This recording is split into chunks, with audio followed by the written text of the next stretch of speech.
대표님, 정책자금 신청해 보신 적 있으신가요? 이미 신청해 보신 분들은 아실 겁니다. 정책자금 조건 절대 쉽지 않습니다. 개인 및 법인 신용도 좋아야 되고 기대출도 봐야 되고 기존에 받은 대출이 있다면 합산금액도 고려해야 합니다. 게다가 신용도나 재무제표가 좋지 않다면 부결 확률도 그만큼 올라갑니다. 그렇기 때문에 2026년 정책자금을 노리신다면 25년 4분기부터 준비하셔야 됩니다. 그리고 이렇게 생각하시는 분들도 계시던데요. 연초에는 예산이 많으니까 다 되겠지? 절대 그렇지 않습니다. 정책자금은 단순히 예산이 남았느냐의 문제가 아닙니다. 개인 신용, 기업 재무, 비재무 평가, 그리고 기존 대출 현황, 이 모든 걸 합산해서 최종 한도가 산정됩니다. 즉, 아무리 예산이 많아도 신용도나 재무 구조가 미비하면 문턱조차 넘기 어렵습니다. 오늘은 2026년 1분기 정책자금 승인율을 높이기 위해 대표님이 지금부터 준비해야 할 4가지 핵심 포인트를 알려드리겠습니다. 저는 매달 정책자금 승인된 기업들을 두고 이 업체가 왜 합격했을까를 분석해 보는데요. 1분기 승인율이 높은 기업의 공통점은 바로 전년도 4분기부터 준비한 기업이었습니다. 기업 인증, 재무제표 정비, 신용점수 관리, 기존 대출 현황 파악, 이 4가지를 한 번씩 정리하고 준비한 기업이라면 심사 시 불이익을 받을 일이 절대 없습니다. 1분기 정책자금은 연초 예산이 많다고 누구나 받을 수 있는 구조가 아닙니다. 심사기관은 자금 여유보다 기업의 신용도, 재무 안정성, 사업 지속성, 그리고 상환 능력을 먼저 보는데요. 그래서 전문가의 도움을 받는다면 훨씬 빠르고 정확하게 준비하실 수 있습니다. 정책자금은 누가 빨리 신청하느냐가 아니라 누가 얼마나 미리 준비했느냐에 따라 결과가 달라집니다. 이미 많은 법인 대표님들이 지금부터 준비하고 계시는데요.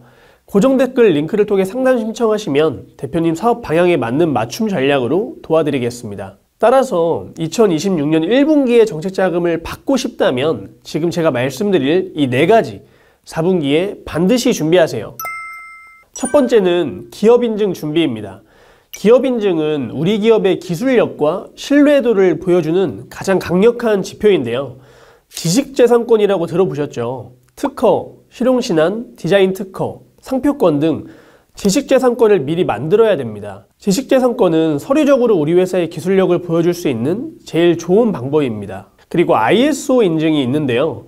2024년부터 ESG 경영에 대해 대기업부터 중소기업까지 그 중요성이 계속적으로 강조되고 있습니다. ESG 경영을 하고 있다? 이 부분을 나타내는 지표가 굉장히 애매한데 이 부분을 채워줄 수 있는 게 바로 ISO 인증입니다. ISO 인증을 통해 ESG 경영에 대한 그림을 그려주는 거죠. 그리고 기업 인증의 4대장에 대해 말씀드리려고 하는데요. 업력 3년 미만의 기업이라면 기업부설 연구소, 연구개발 전담부서, 벤처 인증은 필수적으로 준비하셔야 되고 업력이 3년이 넘어갈 경우 이노비즈 인증과 메인비즈 인증을 꼭 준비하세요. 두 번째는 2025년 재무제표 가결산입니다.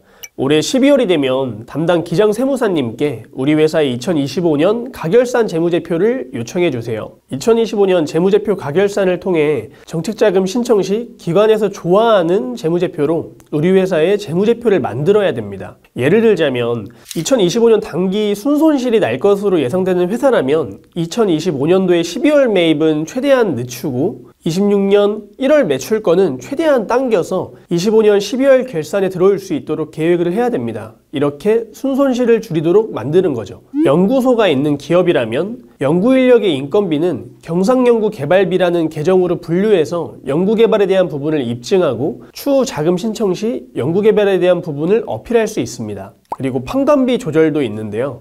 일반적으로 비용 처리를 위해 접대비 등을 과도하게 잡아주는 경우도 있고 실제 판관비 내용이 어떤 항목인지 전혀 모르시는 경우도 있는데요. 이는 우리 회사의 당기 순이익을 줄이는 지름길입니다. 판관비 체크를 통해 판관비 조절을 마치고 불필요한 접대비, 비효율 비용은 순이익을 깎는 독이기 때문에 잘 조절해야 됩니다. 그리고 다음으로는 부채 비율 조절입니다. 정책자금은 이 업종별로 신청이 제한되는 부채 비율이 있습니다. 기업의 현재 부채 비율을 파악하고 부채 비율이 과다하다면 부채를 줄이거나 자본금 증자를 통해서 부채 비율 조정이 필요합니다.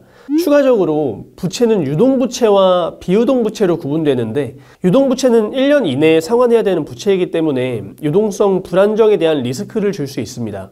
이런 경우 유동부채를 비유동부채로 편입시키는 방법도 고려할 수 있는데요. 업종별 제한 부채 비율을 초과하지 않도록 자본금 증자나 전환을 고려한다. 기억해 주세요. 다음은 이자보상 배열입니다. 이자보상 배열은 우리 회사가 올해 번 영업이익을 이자 비용으로 나눈 값인데요. 즉 이익보다 이자가 많은지 이익이 이자보다 많은지를 보는 지표인 거죠. 이자보상 배율이 1 미만이라는 말은 이익보다 이자가 많다는 말이고, 이런 상황이 지속되면 정책자금 받기가 쉽지가 않습니다. 2025년 가결산 시 이 이자보상 배율에 대해서 반드시 확인해 주세요. 마지막으로 가지급금과 가수금입니다.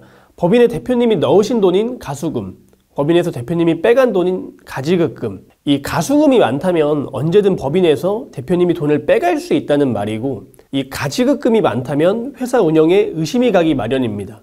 2025년 가결산 시 이 가지급금과 가수금은 반드시 정확한 금액을 파악하고 향후 계획을 세워야 되는데요.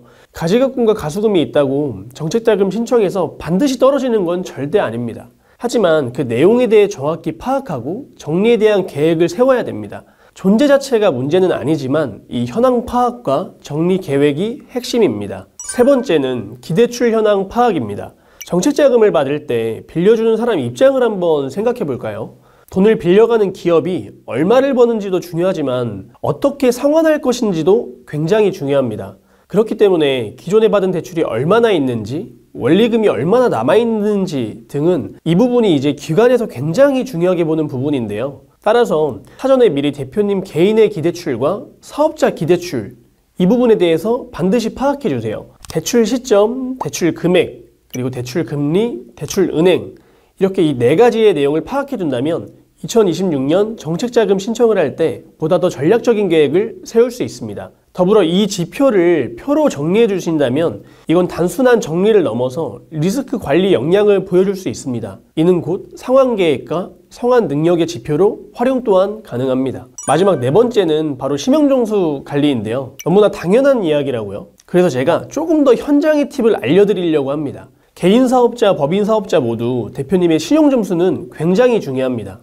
아무런 계획 없이 신용보증기금이나 기술보증기금을 방문하면 신용정보 조회 동의의 이력이 남아서 이 내용을 단기간에 복구하기가 굉장히 어렵습니다. 따라서 2025년 4분기에는 신용점수를 관리해서 올리는 것만으로도 2026년 1분기 정책자금 신청 시 더 많은 한도와 낮은 이율을 가져갈 수 있습니다. 신용평가 점수는 아시다시피 나이스와 K12로 구분되고 둘 다 중요한데요.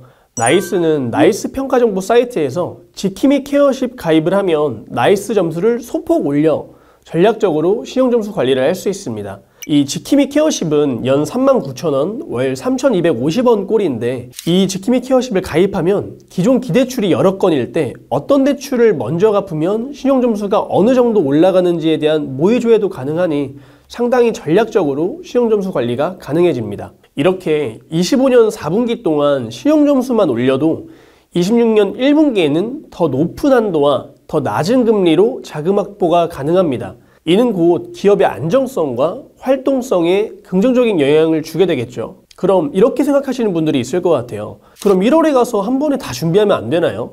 이렇게 생각하시는 분들도 있으실 텐데요. 하지만 1월이 되면 결산된 재무제표를 바꿀 수도 없고 이외 내용을 준비하기엔 현실적으로 시간이 너무 부족합니다. 게다가 변경된 공문과 몰리는 접수 때문에 정책자금 기관 담당자도 여유가 없을 텐데요. 그렇기 때문에 더욱더 서류를 기반으로 판단하게 되고, 이게 제일 최고에 달하는 시기가 바로 연초입니다. 지금 4분기부터 준비하는 게 유일한 지름길입니다. 마지막으로 간결하게 정리해드리겠습니다. 10월부터 12월은 기업 인증을 통해 비재무 지표 준비, 11월부터 12월은 세무사 담당 컨설턴트와 가결산 미팅을 통해 재무구조 조정 준비, 12월은 신용점수 관리와 기존 대출 관리표를 준비해서 2026년 1분기 심사에서 가장 앞서 나갈 수 있습니다. 자, 그렇다면 지금 대표님은 어떤 걸 준비하시면 될까요?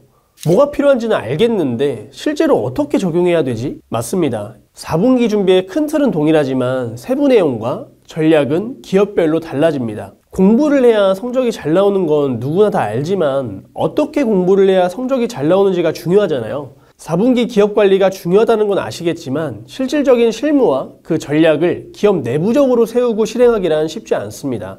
혹여나 잘못된 방향으로 설정한다면 오히려 안 하니 못한 결과가 나올 수도 있죠. 이럴 때는 우리 기업의 상황 진단을 먼저 받고 한 번에 전체적인 전략 계획을 세우는 것이 안전한데요. 10월은 기업 진단 후 4분기 마무리를 하기 위해 정말 굉장히 좋은 시기입니다. 지금도 많은 대표님들과 함께 26년을 위한 4분기 기업 관리를 진행 중인데요. 저희 비즈니스 헬퍼는 다양한 실제 사례를 통해 업종과 상황에 맞는 전략 수립 및 실행을 도와드릴 수 있습니다. 이런 고민이 있으신 대표님들은 아래 링크를 통해 상담 문의를 먼저 남겨주세요. 상담을 통해 대표님 기업의 진단과 기업별 전략적인 자금 접근 방법을 알려드리겠습니다. 정책자금은 운이 아니라 준비의 결과입니다. 지금부터 준비하는 대표님이 2026년 1분기의 주인공이 되실 겁니다.